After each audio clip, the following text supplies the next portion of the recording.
딸이 아버지한테 술을 먹이면서 보험 수익자를 자기 이름으로 바꿔놨습니다. 이게 무슨 말인지 아시겠습니까? 자식이 부모 목숨의 값을 매긴 겁니다. 끝까지 들어주십시오. 이 이야기는 저 혼자만의 이야기가 아닐 수 있습니다.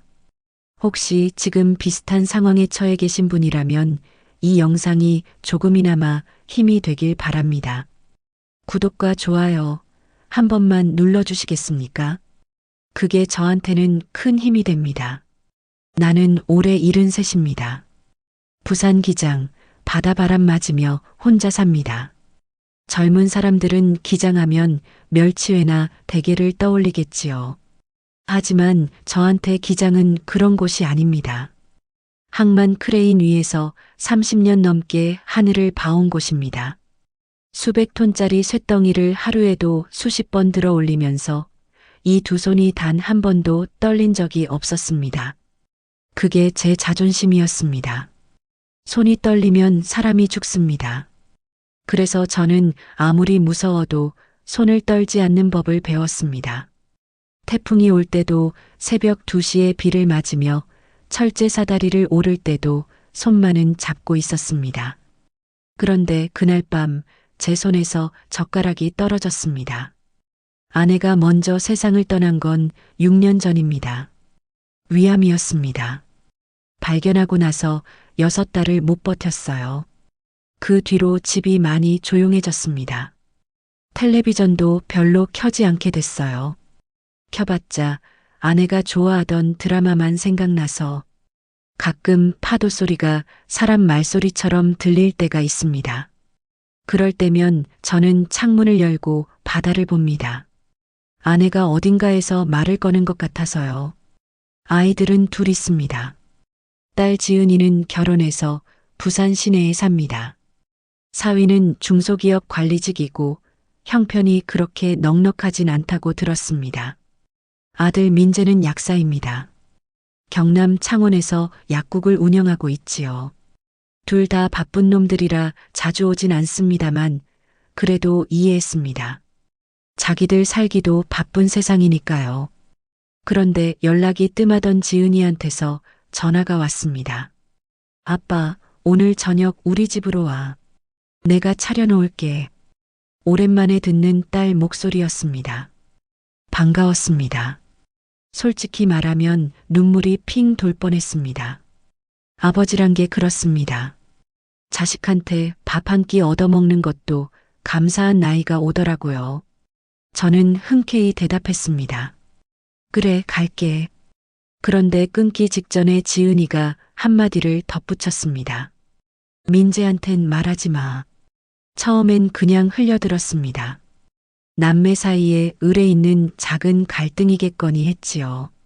오빠한테 아빠를 뺏기기 싫은 마음이라거나 아니면 오빠가 같이 오면 분위기가 달라지는 게 싫다거나. 그런데 전화를 끊고 나서도 그 말이 마음에 걸렸습니다. 왜 동생한테는 비밀이어야 했을까요? 저는 버스를 타고 딸네 집으로 갔습니다. 창밖으로 바다가 보였다가 사라지고 아파트 숲이 들어섰습니다.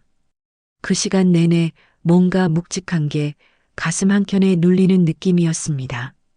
크레인 위에서 위험을 느낄 때와 비슷한 감각이었습니다. 그냥 지나치면 안 되는 신호. 하지만 저는 설마 했습니다. 자식인데, 내가 낳고 키운 딸인데, 설마 무슨 나쁜 뜻이 있겠냐고. 그 설마가 그날 밤 저를 얼마나 무너뜨렸는지 그때는 몰랐습니다. 딸네 집 문을 열었을 때 저는 잠깐 멈칫했습니다. 냄새가 났습니다. 갈비찜 냄새, 전복 굽는 냄새, 낙지볶음 냄새, 명절 때나 맡을 수 있는 냄새들이 한꺼번에 확 밀려왔습니다. 식탁을 보니 그야말로 잔치상이었습니다. 갈비찜에 전복구이, 낙지볶음, 두부김치, 나물 3가지, 그리고 제가 좋아하는 청어과메기까지. 이게 평범한 저녁상이 아니라는 건 누가 봐도 알 수 있었습니다. 저는 결혼식장 피로연에서나 이런 상을 받습니다. 아버님, 오늘은 편하게 드세요. 어서 앉으세요. 사위 박성민이 반갑게 웃으며 맞이했습니다. 보통 사위라는 게 장인을 만나면 어색하게 굴기 마련인데 그날 성민이는 달랐습니다. 눈을 제대로 보면서 웃고 어깨도 두드리고 방석도 직접 깔아줬습니다. 너무 반가워하는 게 오히려 이상했습니다. 지은이는 주방에서 왔다 갔다 하면서 마지막 음식들을 날랐습니다. 눈이 마주쳤을 때 웃었는데 입만 웃었습니다. 눈이 따라오질 않더군요. 자리를 잡고 앉으니 성민이가 소주를 가져왔습니다. 아버님, 한 잔 드시죠. 저는 평소에도 술을 즐기는 편입니다. 항만 생활이 워낙 고된지라 퇴근하고 소주 한두 잔 하는 게 낙이었지요. 그래서 거절할 이유가 없었습니다. 그래, 한 잔 하자. 너도 한 잔 해라. 저는 오늘 차 가지고 왔어요. 아버님만 드세요. 그러면서 성민이가 제 잔에만 따랐습니다. 저는 별 생각 없이 받았습니다. 운전 때문에 못 마신다는 게 말이 되니까요. 첫 잔을 비웠습니다. 지은이가 바로 따라줬습니다. 아빠, 오랜만인데 한 잔 더 하세요. 두 번째 잔을 받았습니다. 음식 맛이 좋았습니다. 갈비찜이 특히 맛있었어요. 딸이 솜씨가 늘었구나 싶었습니다. 세 번째 잔이 들어왔을 때 저는 화제를 꺼내려 했습니다. 그런데 오늘 무슨 날이냐, 이렇게 차려놓고. 그냥요. 아빠 얼굴도 보고 싶고. 지은이가 웃으며 대답했습니다. 그 대답이 어딘가 준비된 것처럼 들렸습니다. 너무 자연스러워서 오히려 부자연스러운 그런 웃음이었습니다. 저는 잔을 내려다봤습니다. 술맛이 달지 않았습니다. 평소 같으면 첫 모금에 쓱 넘어가야 할 게 혀끝에서 뭔가 걸리는 느낌이 났습니다. 쓴맛 뒤에 뭔가 다른 맛이 살짝 남는 것 같기도 했습니다. 아닌가, 내가 나이가 들어서 미각이 변한 건가. 저는 두 모금을 마시고 잔을 내려놓았습니다. 그 순간이었습니다. 전화벨 소리가 울린 건 사위 성민이 휴대폰을 보더니 자리에서 일어났습니다. 잠깐 전화 받고 올게요. 그가 베란다로 나갔습니다. 지은이는 주방으로 들어갔습니다. 저는 혼자 식탁에 앉아 있었습니다. 그 짧은 순간 저는 식탁을 다시 봤습니다. 이 음식들이 왜일까? 왜 오늘일까? 왜 민재한텐 말하지 말라고 했을까? 왜 사위는 저렇게 살갑게 굴까? 왜 지은이 눈은 웃지 않았을까? 퍼즐 조각들이 맞춰지려 하는데 아직 그림이 보이지 않는 느낌이었습니다. 그때 제 휴대폰이 울렸습니다. 화면에 민재라고 떠 있었습니다. 아들이었습니다. 지은이가 말하지 말라고 했던 그 민재. 저는 잠깐 망설였습니다. 받을까 말까? 지은이 말대로 모른 척할까? 그런데 뭔지 모를 불안감이 손가락을 움직였습니다. 수신 버튼을 눌렀습니다. 여보세요. 아버지, 지금 어디세요? 민재 목소리가 평소와 달랐습니다. 낮고 빠른 뭔가를 참고 있는 목소리였습니다. 지은이 집이다. 밥 먹고 있어. 잠시 침묵이 흘렀습니다. 전화기 너머로 민재의 숨소리가 들렸습니다. 크게 한번 들이쉬고 그러고 나서 나지막하게 말했습니다. 아버지, 그 술 드시지 마세요. 그 순간 제 등에서 뭔가가 쭉 훑고 내려가는 느낌이 들었습니다. 무슨 소리냐? 아버지, 저 지금 창원에서 출발하려고요. 거기 계세요. 절대 혼자 이동하지 마시고. 민재 목소리가 떨리고 있었습니다. 약사 생활 10년을 한 놈이 웬만한 일에는 눈 하나 깜짝 않는 놈이 떨고 있었습니다. 야, 무슨 일이야? 말해봐. 아버지 명의로 보험이 4건이나 들어있어요. 가슴이 철렁했습니다. 보험이? 수익자가 전부 누나입니다. 손에 들고 있던 젓가락이 식탁 위로 떨어졌습니다. 소리가 났는데 제 귀에는 들리지 않았습니다. 민재가 계속 말했습니다. 목소리가 점점 더 낮아지면서 보험 가입 시기는 약 2달 전이었습니다. 제가 모르게 들어간 보험들이었습니다. 사망보험, 재해 사망, 상해 후유장애, 그리고 한 건은 재해로 인한 특별 사망 특약이 걸려 있었습니다. 아버지, 술에 뭔가를 타면 재해 사망으로 처리될 수도 있어요. 약사인 민재는 그 가능성을 알고 있었습니다. 저는 고개를 들었습니다. 딸 지은이가 주방에서 나오고 있었습니다. 저를 보더니 잠깐 멈칫했습니다. 그리고 웃었습니다. 그런데 그 웃음이 이상했습니다. 억지로 만든 것 같았습니다. 제가 전화기를 들고 있는 걸 보고 나서 눈이 흔들렸습니다. 아빠, 전화 왔어요? 저는 대답하지 않았습니다. 전화기를 내리고 지은이를 바라봤습니다. 아이가 3살 때부터 고등학교 졸업할 때까지 20여 년을 같이 산 딸이었습니다. 그 얼굴을 저는 어떤 표정도 다 알았습니다. 기쁠 때 코끝이 빨개지는 것도, 거짓말할 때 눈이 약간 내려가는 것도, 지금 지은이 눈이 내려가 있었습니다. 베란다에서 성민이가 들어왔습니다. 전화를 마쳤는지 아무렇지 않은 표정으로 자리를 잡으려 했습니다. 그러다 제 표정을 보고 멈췄습니다. 식탁 위에 침묵이 내려앉았습니다. 저는 그 침묵 속에서 딸의 얼굴을 보았습니다. 사위의 얼굴을 보았습니다. 그리고 아직 반 이상 남아있는 소주잔을 보았습니다. 크레인 위에서 수백 톤 하중이 흔들릴 때를 생각했습니다. 그때 저는 손을 놓지 않았습니다. 그날 저는 그 잔을 뒤집었습니다. 아무 말 없이 빚이 좀 있어요, 아빠. 잠깐만. 딸이 입을 열었을 때 그 말이 먼저 나왔습니다. 빚. 잠깐. 나는 그 2단어를 한참 입속에서 굴렸습니다. 빚이 있으면 은행에 가야지요. 빚이 있으면 빚쟁이한테 사정을 해야지요. 빚이 있다고 아버지 목숨의 값을 매기는 사람이 어디 있습니까? 그런데 지은이는 그게 변명이 되는 줄 알았던 모양입니다. 나는 화를 내지 않았습니다. 화가 안 났다는 게 아닙니다. 화는 났습니다. 속에서 불이 치밀어 오르는 느낌이 있었습니다. 그런데 그 불이 입 밖으로 나오질 않았습니다. 몸이 얼어붙은 것처럼 말이 나오질 않았습니다. 크레인 사고가 났을 때도 그랬습니다. 동료 한 명이 추락했을 때 저는 소리를 지르지 않았습니다. 그냥 내려가서 손을 잡았습니다. 충격이 너무 크면 몸이 반대로 조용해지더라고요. 그날도 그랬습니다. 저는 조용했습니다. 지은이는 계속 말을 이어갔습니다. 사위 성민이 사업을 벌였다가 수천만 원을 날렸다고 했습니다. 카드 돌려막기를 하다가 한계가 왔다고 했습니다. 보험을 들어놓고 나쁜 마음을 먹은 건 아니라고 했습니다. 그냥 혹시라도 아빠한테 무슨 일이 생기면 이라는 생각을 했을 뿐이라고 했습니다.